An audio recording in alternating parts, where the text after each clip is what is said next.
bekerja sudah tiada. Jom berwakaf di wakafpahang.my. Tiada guna mengumpul harta yang banyak, tapi sedikit pun tidak menjadi amalan baik yang membawa kita semua ke syurga Allah. Biar harta yang kita ada menjadi bukti amalan berkekalan walaupun jasad kita semua sudah tiada. Wakaf Pahang ingin mengajak anda semua menyumbang di wakafpahang.my.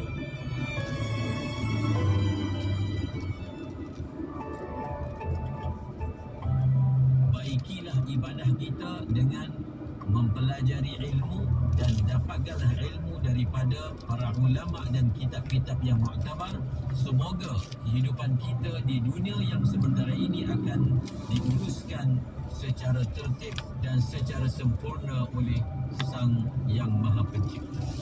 Hayati pengajian kitab Matan Al-Zubat serta kupasan ilmu fiqah meliputi soal jawab berkaitan ibadah bersama-sama Al-Fadhil Ustaz Ahmad Lufi Muharram dalam rancangan Tahsinul Ibadah setiap hari Khamis jam 10.15 pagi. Semuanya di IKIM, Inspirasi Inforia Islami. Perpustakaan Institut Kefahaman Islam Malaysia IKIM memerlukan seorang pembantu penyelidik kontrak bagi tujuan menjalankan kerja-kerja pengumpulan data koleksi etika di Perpustakaan IKIM khusus koleksi dalam bahasa Arab dan elektronik dalam usaha maupun ukur pembangunan koleksi etika di IKIM. Calon-calon hendaklah berkemahiran dalam bahasa Arab, Inggeris dan lain-lain, kefahaman mengenai ilmu akhlak dan etika, celik IT serta mempunyai latar belakang akademik dalam bidang sains perpustakaan dan pengurusan maklumat serta ijazah sarjana muda turut mempunyai kelebihan. Antara bidang tugas ialah mengenal pasti koleksi buku-buku etika yang telah dimiliki oleh Perpustakaan IKIM dalam bentuk bahan elektronik iaitu e-book dan e-journal, menyeraikan koleksi buku-buku etika dalam bahasa Arab yang telah dimiliki oleh Perpustakaan IKIM serta memuat naik senarai koleksi etika Perpustakaan IKIM ke dalam IKIM Digital Asset Management (IDAM). Kemukakan permohonan anda kepada Unit Modal Insan atau hubungi talian 03-6204-6374. Tarikh tutup permohonan sebelum atau pada 12 Mei 2023. Cili merah, cili hijau, kita blend. Masuk ke dalam tu, santan, jadi kuning lembut. Minyak tertumpah di atas santan model sana. Tepat-tepat kita taruhkan garam. Taburkan garam. Garam haluskan, garam biasa. Taburkan kat lantai supaya dia tidak leceh. Nak handal memasak macam-macam resepi? Dengarlah Radio IKIM. Nak dapat macam-macam tips? Dengarlah Radio IKIM. Chef-chef yang dijemput dari pelbagai kepakaran dan pengalaman tahu? Sekejap. Saya tak sebut lagi rancangannya apa. Rancangan dapur kita lah. Dengarkannya setiap Isnin jam 3.10 petang hanya di Radio IKIM.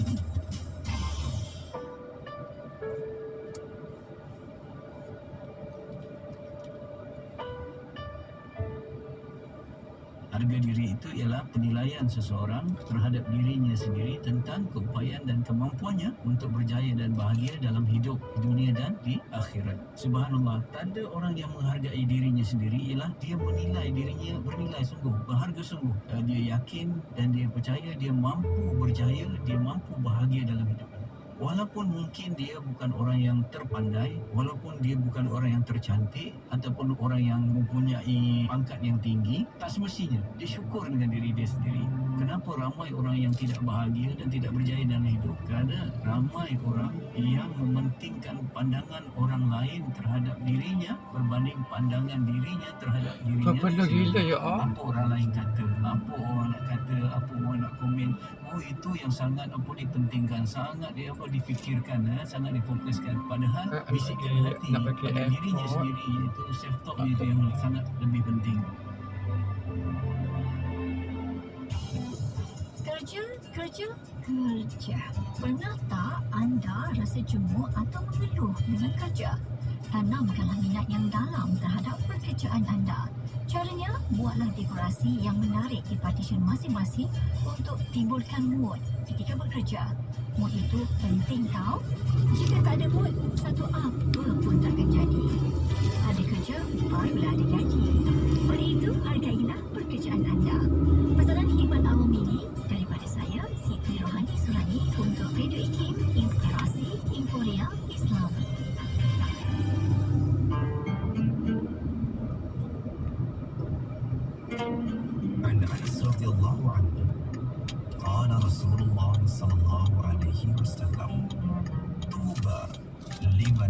شغله عيبه عن عيوب الناس. Maksudnya, sangat berbahagialah orang yang sibuk tentang hal dirinya sendiri daripada sibuk mengenai hal orang lain. Sekarang disampaikan waktu salat fardu asar bagi bandar-bandar utama di seluruh Malaysia untuk hari ini 20 Syawal 1444 Hijriah 11 Mei 2023. Kota Kinabalu 3.36 minit petang, Tau 3.29 minit petang, Larang 3.26 minit petang, Kuching 4 petang, Piri 3.44 minit petang, Kanga Alusda 4.37 minit petang, Pulau Pinang 4.38 minit petang, Ipoh 4.36 minit petang, Kuala Lumpur Putrajaya Syamlah 4.33 minit petang, Sarawak 4.32 minit petang, Badan Melaka 4.31 minit petang, Johor Bahru 4.25 minit petang, Banten 4.28 minit petang, Kuala Terengganu 4.26 minit petang, dan Kota Baru 4.30 minit petang. Sidang hadirin rahimakumullah, apabila sampai waktu sesuatu salat, Sayyidina Abu Bakar As-Siddiq radhiyallahu ta'ala anhu sering berkata, pergilah kepada api yang kamu nyalakan itu, segeralah padamkannya. Maksud api yang kamu nyalakan itu ialah dosa-dosa yang telah kamu lakukan. Maksud memadamkannya pula ialah mendirikan salat, kerana salat itu akan menebus segala dosa yang anda lakukan dan yang telah anda usahakan ke salat itu menghapuskannya. Hadirin rahimakumullah, di sinilah datangnya dari sabda Nabi sallallahu alaihi wasallam, as-salatu ila as-salati kaffaratun lima bainahuma idza jatunibatil kabair. Suatu salat kepada suatu salat yang lain adalah menjadi tebusan bagi dosa di antara kedua-duanya selama dijauhi dosa-dosa besar.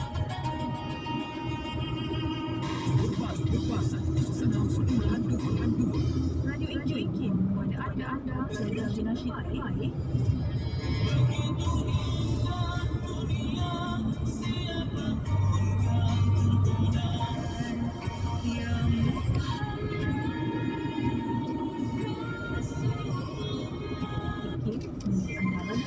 Yang mengusik jiwa.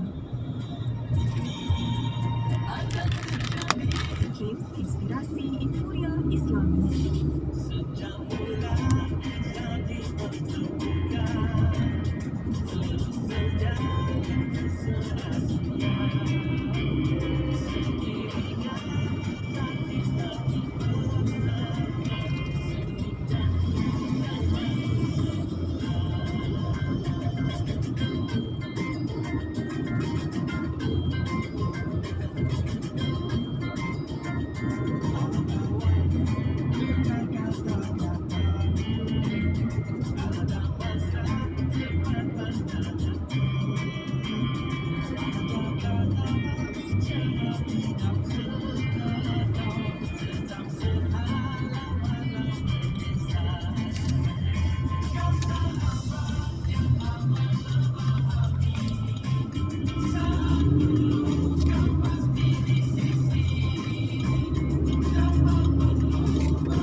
Assalamualaikum dan salam sejahtera bersama saya Masina Alias dalam Berita IKIM. Malaysia tidak mahu selesa dan akan terus mempertingkatkan pemantauan terhadap aktiviti keganasan walaupun pencapaian dalam indeks keganasan global semakin baik, kata Timbalan Perdana Menteri Datuk Seri Dr. Ahmad Zahid Hamidi dalam sidang media selepas mempengerusikan mesyuarat jawatankuasa peringkat tertinggi kawalan keganasan di Putrajaya hari ini. Beliau berkata Malaysia berada di kedudukan 75 dalam indeks keganasan global pada 2022 berbanding tangga 68 pada 2021 dan pencapaian itu memberi indikasi yang baik terhadap negara. Indeks keganasan global merupakan penarafan automatik bagi negara-negara dunia berdasarkan aktiviti pengganas. Kedudukan yang tinggi menunjukkan negara tersebut adalah lebih baik. Ahmad Zahid berkata langkah-langkah pencegahan penting perlu diambil bagi mengelak berlakunya keganasan disebabkan perbezaan fahaman politik, ketaksuban agama dan perkauman. Penduduk Pansapuri Taman Tak Teluk Intan mampu menarik nafas lega apabila kediaman mereka yang dikelaskan sebagai bangunan khas akhirnya percaya ditukar status hak milik strata kepada individu. Timbalan Menteri Sumber Manusia, Alam Sekitar dan Perubahan Iklim Datuk Seri Wan Tion Si berkata Pansapuri yang siap dibina dan diduduki sejak 1995 itu menjadi skim kedua dibiayai oleh kumpulan amanah tabung khas hak milik yang percaya mendaftarkan hak milik strata mereka. Pada 6 Mac lalu, Pansapuri Taman Batu Permai Blok 24 dan 26 yang siap dibina dan diduduki sejak 2004 menjadi skim pertama yang dibiayai oleh kumpulan amanah tabung khas hak milik berjaya mendaftarkan hak milik strata mereka dengan kelulusan berjumlah RM86,440 yang telah disempurnakan oleh Menteri Sumber Asli, Alam Sekitar dan Perubahan Iklim Nik Nazmi Nik Ahmad. Menteri Belia dan Sukan Hannah Yeoh berpuas hati dengan prestasi atlet muda di Sukan Si Kemboja yang percaya menyumbang pingat emas buat negara meskipun baru pertama kali beraksi di kejohanan dua tahunan itu. Hannah berkata walaupun ada beberapa sukan yang menjadi sasaran pingat tidak menepati ramalan, namun beliau tetap berpuas hati apabila jenis sukan seperti silat, wushu, golf dan karate menampilkan prestasi di luar jangka dengan menghadiahkan pingat emas buat negara melebihi sasaran. Dalam pada itu, Hannah berkata Kementerian Belia dan Sukan akan meneliti prestasi cemerlang yang ditampilkan atlet di Sukan Si bagi peruntukan dana dalam memastikan pembangunan dan kecemerlangan sukan dapat diteruskan. Setakat ini, kontingen negara berada di kedudukan ke-7 carta pingat dengan memungut 21 pingat emas, 22 perak dan 42 gangsa. Gempa bumi dengan bermagnitud 5.4 menggegarkan wilayah selatan Jepun, Chiba pada Khamis. Menurut agensi meteorologi Jepun, lapor Xinhua. Menurut agensi cuaca, gempa itu berlaku di selatan wilayah Chiba gempa bumi pada 11 pagi waktu tempatan pada kedalaman 40 km. Bongkol Pusat ya. bumi terletak pada 35.2 darjah utara dan 140.2 darjah timur. Gegar Gempa turun dirasakan di bumi. Tokyo namun tiada amaran tsunami dikeluarkan. Sekian berita. Assalamualaikum dan salam hormat. Laporan terkini dari sumber bernama Perlis Kedah Langkawi 99.0 FM. Orang Bongkol tu colour lah kan. Orang tak nampak Bongkol. Pada tanggal 15 Ogos 2015, Kolej Universiti Islam Antarabangsa Selangor atau KUIS menandatangani memorandum persefahaman MOU dengan Mahat Hafiz Faqih MTF, iaitu sebuah pusat pendidikan rendah dan menengah berteraskan hafazan Al-Quran di Temeluk Bahang.